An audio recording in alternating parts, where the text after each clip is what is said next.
163 tekmovalcev iz 10 ekip Gorenjske se je na 22. specialni olimpijadi Slovenije pomerilo v 3 disciplinah: atletiki, košarki in namiznem tenisu. Tekmujem za prvo mesto, tega sem uspešen pri takih igrah, se ni važno, kjer mesto si, važno je, da sodeluješ v tem programu. Tekmovali sem se, da bi rad pokazal, kaj znam, da kakšni sem. Jaz sem 4 leta to vadil. Kljub dežju se tekači niso vdali. Rad tekmujem, najraje tekmujem na 200 metrov.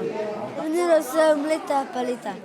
Tekmovalci so pokazali tudi, da obvladajo prvine košarke. Mislim, da sem mogel teči, pa na koš je tudi šlo, kakor mi ni šlo malo zjezati, tega sem dovoljen s tem postopkom, kako gre. Natančni udarci z rdečo in črno stranjo loparja in hitri nasprotnik so bili sestavni del tekmovanja v namiznem tenisu.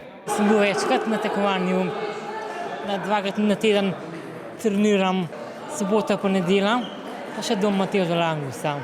Specialna olimpijada mladim pomeni ne samo tekmo, ampak tudi druženje in zabavo.